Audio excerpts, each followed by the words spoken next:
कथा पर जरा ध्यान देंगे तो बड़ा आप लोगों जिस भाव से आए हो इतने बरसते पानी में, इतना पानी के अंदर आप लोग बहुत देर से, जमीन भी गीली है, ऊपर से भी पानी बूंद बूंद टपक रहा है, बारिश हो रही है, पर आप इतना तप करे हो ना तो थोड़ा सा तप और कर कर अपनी पुण्याई को इकट्ठा करो और थोड़ा सा एकाग्र।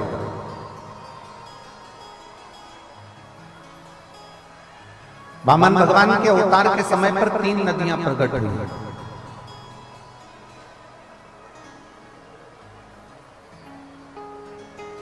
और उसमें से 2 पवित्र नदियां यहां पर हैं। जो 3 नदियां प्रकट हुई उसमें से 2 नदी यहां पर है। जब राजा बलि के दरवाजे पर वामन भगवान भिक्षा मांगने के लिए गए और राजा बलि ने वामन भगवान को संकल्प छोड़ दिया, तब विष्णु पुराण कह रही है, कूर्म पुराण कह रही है, नारद पुराण वर्णन करती है और ब्रह्म वैवर्त पुराण कहती है। तब भगवान वामन ने, जिनका शरीर 84 अंगुष्ठ के बराबर था,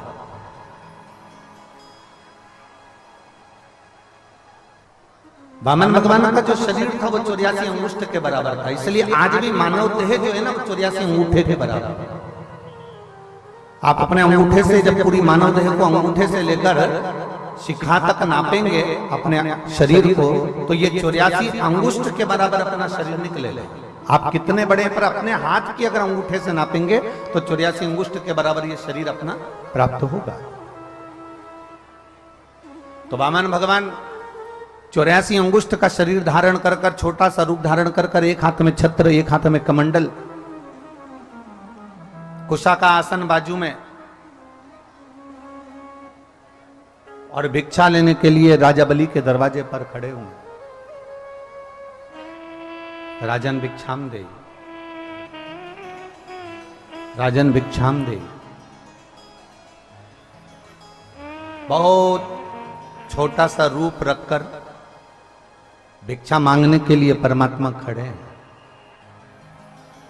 और आप सभी को मालूम होगा कि किसके दरवाजे से भिक्षा मांग रहे हैं? जम के बोलो जरा। राजा बलि। राजा बलि को जानते हो ना आप लोग? ये कोई साधारण सा राजा बलि नहीं है। जिस राजा बलि ने पूर्व समय में एक अच्छे ब्राह्मण के घर में जन्म लिया था, पर एक कर्म विकार करा कि वो जुआ खेलना प्रारंभ कर दिया था। और जुआ खेलता, पर जुए में जीत नहीं पाता था, हमेशा हार जाता। ऐसी कोई घड़ी इस राजा बलि के जीवन में नहीं आई जो पूर्व समय का इसका जन्म था, ब्राह्मण के घर में जन्म लेने के बाद जुआ खेलना, पर ऐसा कोई समय नहीं था जिस समय वो एक बार भी जीता हो। अब उसके पास में कोई भी जुए में लगाने के लिए कोई सामग्री नहीं थी। तब उस बालक ने विचार करा कि अब मेरे पास में कोई सामग्री नहीं तो मैं क्या लेकर आऊं। तब उसी समय पर वो चोरी करने के लिए एक संत के आश्रम में पहुंच गया। एक संत के आश्रम में जैसे ही गया, साधु के आश्रम में जैसे ही गया, संत के दरवाजे पर जैसे ही गया, संत के दरवाजे पर जाते ही उसने देखा कि मैं अंदर संत की कुटिया में मिलेगा क्या, संत की कुटिया में होगा क्या। अब संत के पास मिल क्या सकता है? तो संत की कुटिया में जैसे ही गए और संत की कुटिया में जाकर तुरंत उन्होंने देखा कि यहां से क्या सामान मुझे प्राप्त हो सकता है। तो देखा तो एक कमंडल संत का रखा हुआ था, एक आसन संत का रखा हुआ था, एक छत्र संत का रखा हुआ था। बाहर आवाज नहीं जा रही है। एक संत का कमंडल रखा हुआ है, एक छत्र रखा हुआ है, एक आसन रखा हुआ है, पादुका रखी हुई है। ये सारी सामग्री उस चोर ने विचार कर कर उस सारी सामग्री को चुरा लिया।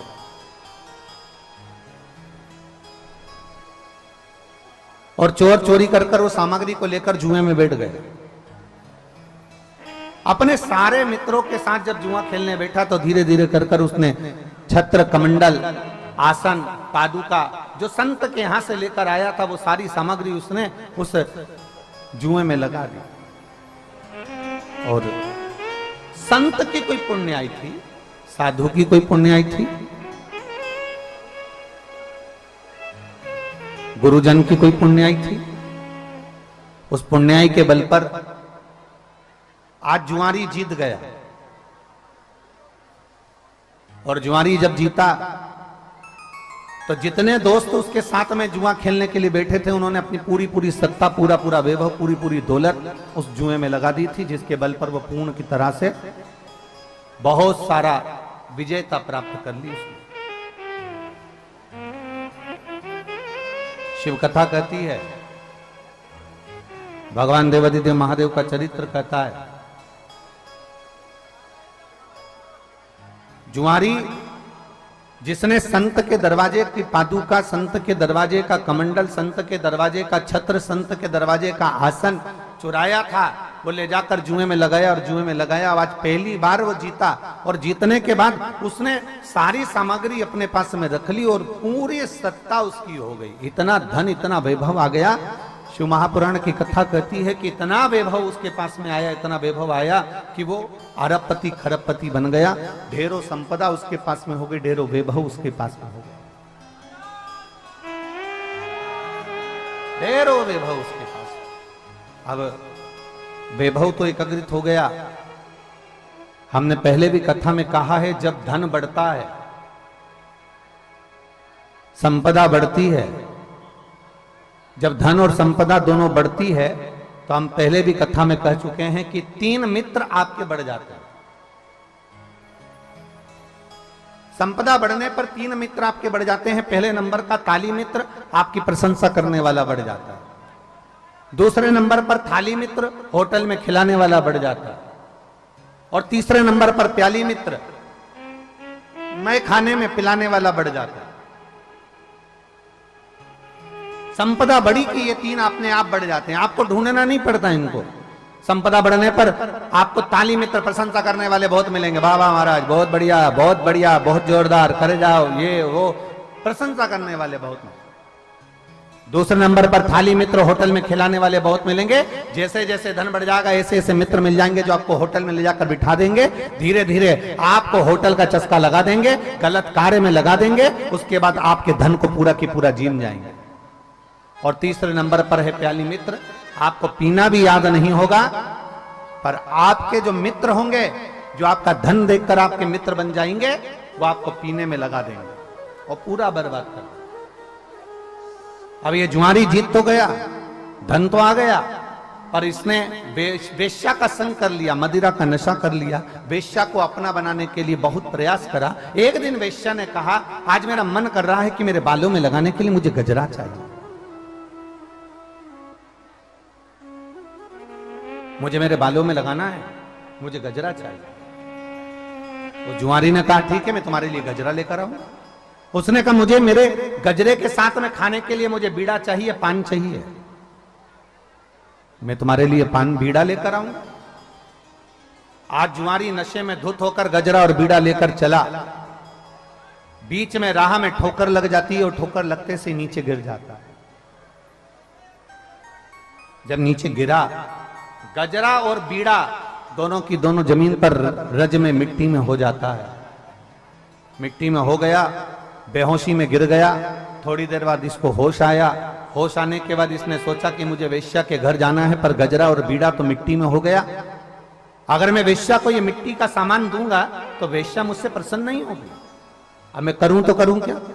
सामने एक शिवालय था, जहां वो गिरकर पड़ा था उसके ठीक सामने एक शिवालय था, शंकर का एक ओटला था। उस शिवालय पर केवल शंकर जी की एक शिवलिंग रखी हुई थी। और इस जुआरी ने विचार करा, मेरे बीड़े में और गजरे में इस शंकर ने नियत लगा दी है, इसमें इन्होंने नजर लगा दी है, इसलिए ये गिर गया। उसने बीड़ा और गजरा उठाया और शंकर के मंदिर में फेंक दिया।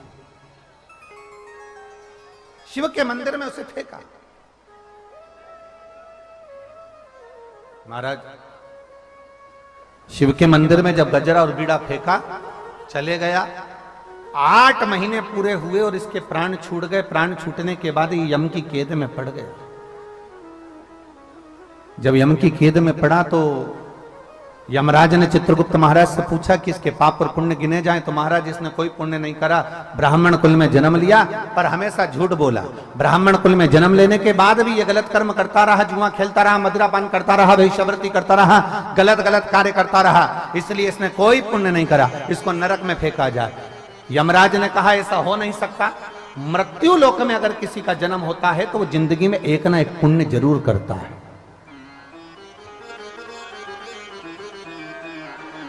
कोई संसार में ऐसा जन्मा नहीं है, कोई संसार में ऐसा नहीं जन्मा जिसने मृत्यु लोक में जन्म लेने के बाद कोई पुण्य नहीं करा। इसने जरूर कोई पुण्य करा होगा। जरा देखो कि पुण्य करा तो करा कौन सा पुण्य। तब धर्मराज ने कहा, चित्रगुप्त महाराज फिर से ध्यान लगाओ। चित्रगुप्त महाराज ने फिर अपने पोथी पाने खोले तो ध्यान दिया, इसने एक पुण्य करा था। शंकर जी के मंदिर में गजरा और पान शंकर जी के मंदिर में दिया था। इतने में पास में खड़े हुए गुप्तचरों ने कहा, दिया नहीं था, वो तो वेश्या के घर लेकर जा रहा था और वो मिट्टी में हो गया था तो उसको शंकर जी के मंदिर में फेंक दिया।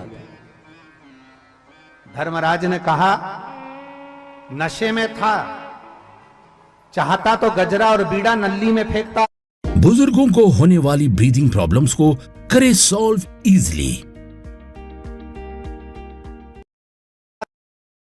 काम करो, जितने कदम चलकर ये गजरा और बीड़ा लेकर शिवजी के मंदिर में पहुंचा है, उतने समय के लिए कदम गिने जाएं और उतने समय के लिए इसको इंद्र का राजपाट दे दिया जाए। उतने समय के लिए इसको इंद्र का सिंहासन दे दिया जाए। वो जुआरी को इंद्र का सिंहासन दिया गया। जुआरी बैठ तो गया, पर जुआरी को लगा कि मैंने थोड़ी सी देर शंकर भगवान के मंदिर में केवल एक गजरा और बीड़ा दिया था तो मुझे इंद्र का सिंहासन मिला है।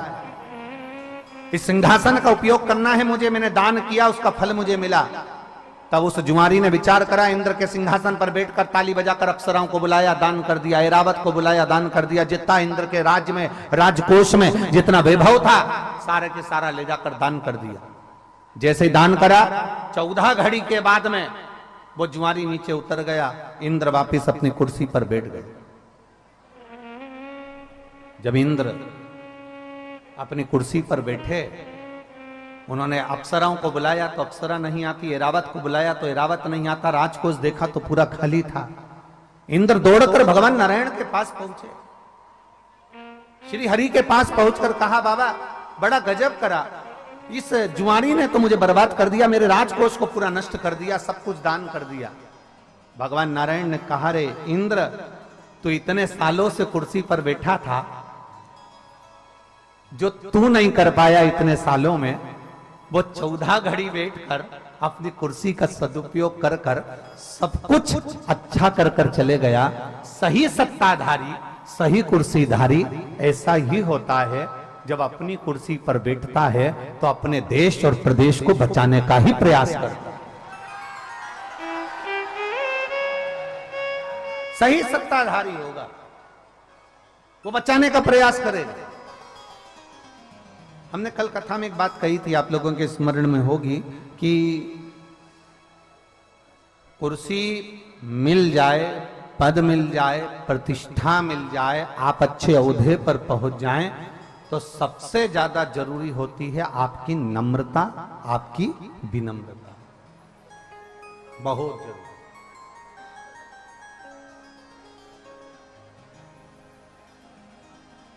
और मैंने तेरे ही भरोसे बाबा, तेरे ही भरोसे हवा बिच उड़ती जावांगी, बाबा डोर तो छड़ी ना में कटी जावांगी, भोले में तेरी पतन, शंभो में तेरी पतन, हवा बिछ उड़ती जागी, बाबा डोर तो छड़ी नावे कटी जागी, भोले मैं तेरी पतंग। स्वयं धर्मराज कर रहे हैं,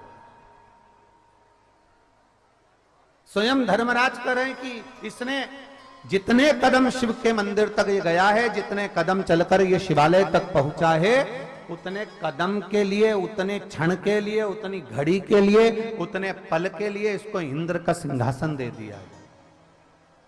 आप लोग जाते हो शिव मंदिर? जम के तो बोलो जरा।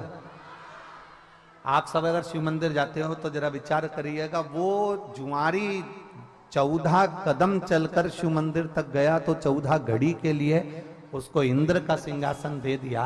अगर आप रोज देवाधिदेव महादेव के दरवाजे तक जाते हो तो क्या मेरा महादेव आपकी झोली खुशियों से नहीं भरेगा? आप रोज जाते हो, तेरे मंदिर में आना मेरा काम है और मेरी बिगड़ी बनाना। अगर हम उसके दरवाजे तक जा रहे हैं तो वो क्यों ना हमारे संभाले।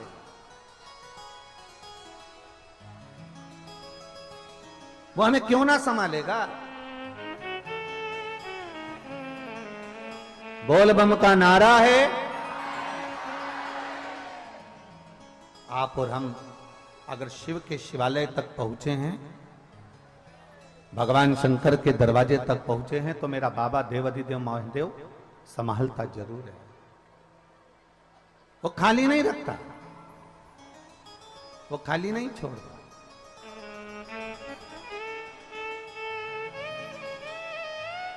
तेरे दरबार की बाबा निराली शान देखिए, तेरे दरबार की बाबा निराली शान देखिए, तुझे देते नहीं देखा हर झोली भरी देखी है, मुख दुनिया मोड़ेगी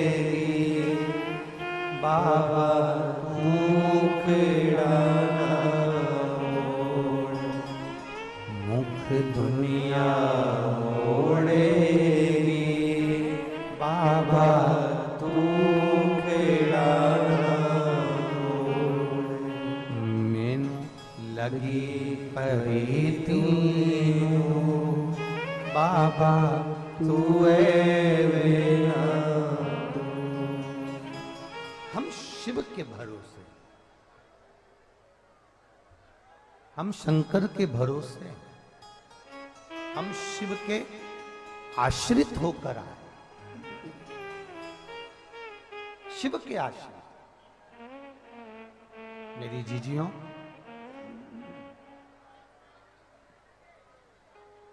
मेरे जीजाओं, मेरी दीदियों, मेरी बेटियों, बेटाओं, मेरी माताओं, भाई, एक बात अपनी बुद्धि में बिठा कर रख लो,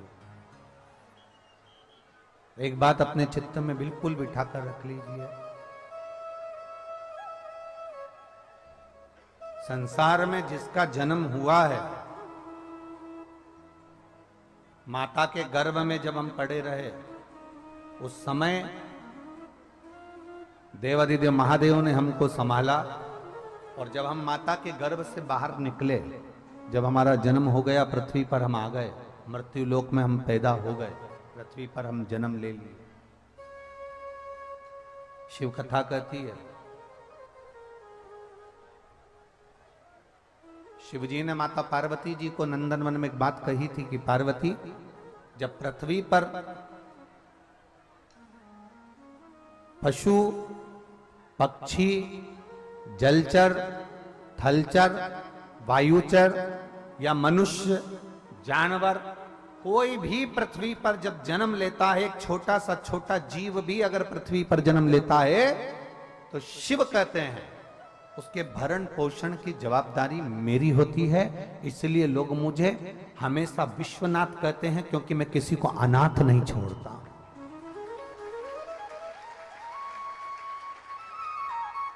मैं किसी को अनाथ नहीं छोड़ता।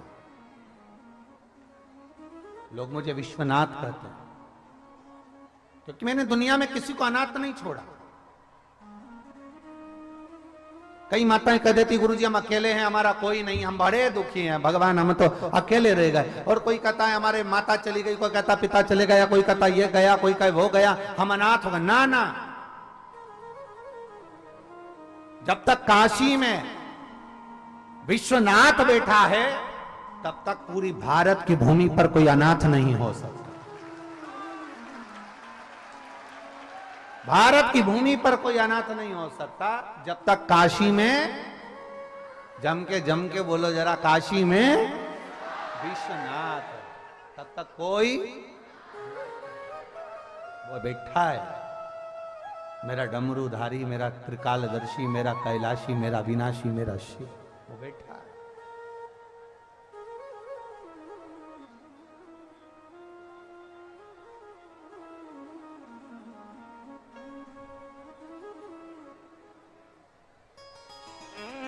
कल हमने आपको कहा था तुम्हारी धूप में तप रहे थे, तब हमने एक बात कही थी कि तुम्हारी परीक्षा लेगा।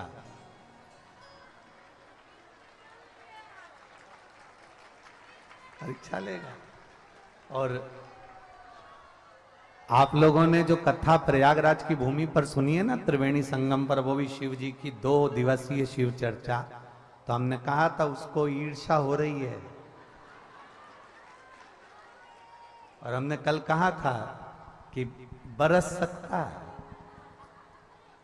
अब हमको क्या मालूम था कि इतनी जल्दी सुन भी लेगा। इतना अंदाजा थोड़ी ना था महाराज जी कि ये इतनी जल्दी सुन लेता है। और 4 बजे कहा, 3:31 से चालू।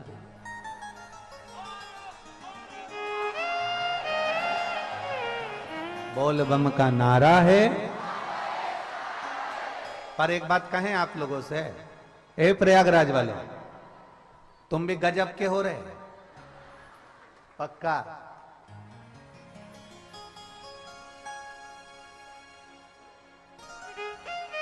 हमने एक बार पहले सुना था, हमने अपनी जिंदगी में कभी देखा तो नहीं, पर ऐसा सुना था कि जो पियक्कड़ होता है ना, वो टलता नहीं है। आज समझ में आ गया कि शिव कथा के पियक्कड़ भी नहीं टलते। पक्का।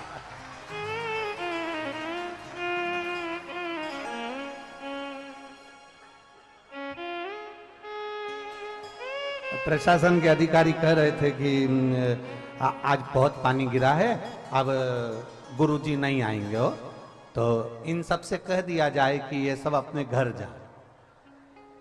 तो इतने में कोई ने कहा आप कह दो कि जाओ। पर कई लोगों ने कहा भी, आप लोगों से बोला था जाओ थोड़ा इधर चले जाओ, उधर चले जाओ, नहीं कहा ना। कितने अच्छा भाव है देखो। अब और कहे सो जाओ तो कोई तुम जाने वाले हो है? तुम ना जाओ।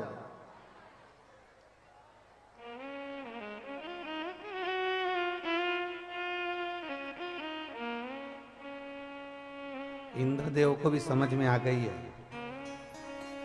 फालतू टैंकर ढोलने से कोई मतलब नहीं। काहे टैंकर ढोलो है? कोई इंद्रदेव को भी समझ में आ गई कि अपना भैया काहे को अपना पानी बिगाड़ो। गंगा जी के घाट पर बैठे हैं, इनको कोई फर्क नहीं पड़ने वाला है, ये ऑलरेडी गीले हैं, ऊपर से और गीला करके क्या करना अपने को। तो उन्होंने तुरंत वरुण देव गरुण देव सबको आमंत्रित कर कह दिया आप थोड़ा शांति बरत लो।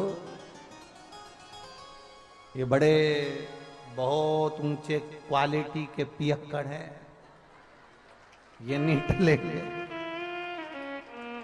और बस हम तो इतना सा कहेंगे आपसे, आप जैसे प्रयागराज की भूमि पर इतना पानी गिरने के बाद भी किसी के कहने से आप टले नहीं हो, उसी तरह आपके घर के नजदीक में, आपके घर के पास में जो शिवालय हो, वहां एक लोटा जल रोज चढ़ाओ, भगवान भी तुम्हारे दरवाजे पर कभी टलेगा नहीं, तुम्हारे दरवाजे पर आएगा, खड़ा रहे,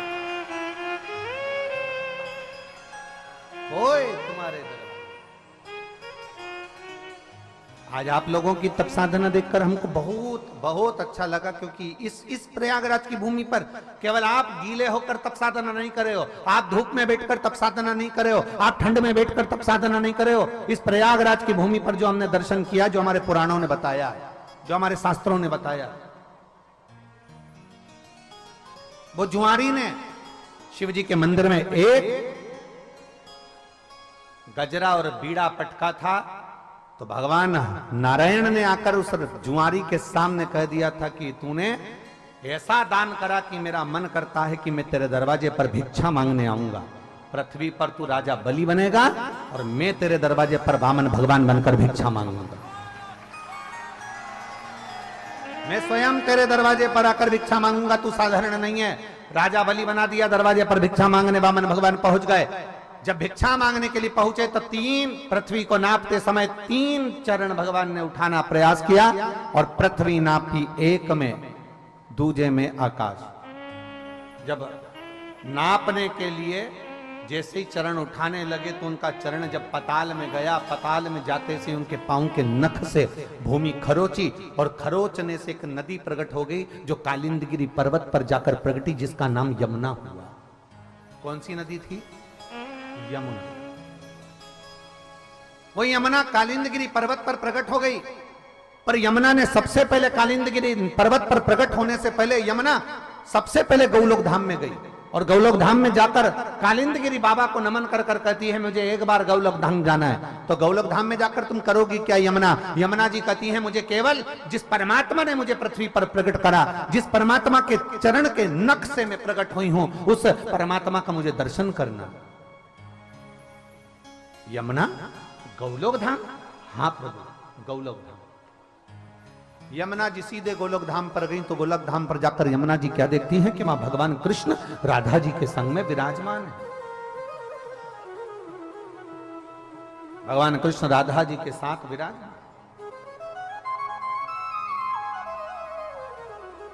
और राधा जी के साथ भगवान कृष्ण विराजमान थे, बड़े आनंद में झूला झूल रहे थे। यमुना जी ने जाकर जो नारायण का दर्शन करा, भगवान हरि विठल का दर्शन करा, भगवान पांडुरंगा का दर्शन करा, भगवान कृष्ण का दर्शन करा, भगवान विष्णु का दर्शन करा, जो दर्शन किया तो उसी समय पर यमुना जी के हृदय में आ गया, जैसे राधा भगवान कृष्ण के पास में बैठी है, मुझे भी उस नारायण के करीब में बैठना है और मुझे भी इनकी पटरानी बनना है। मैं भी पटरानी बनूं, पर पटरानी बनने के लिए कोई सहजता नहीं है, कोई साधारणता नहीं है। शिव महापुराण की कथा कहती है भगवान के करीब में जाने के लिए दुनिया तरसती है, पर भगवान अपने करीब में उसी को बुलाता है जिसको उसे दूसरी बार जन्म नहीं देना होता, अपना बना लेना होता।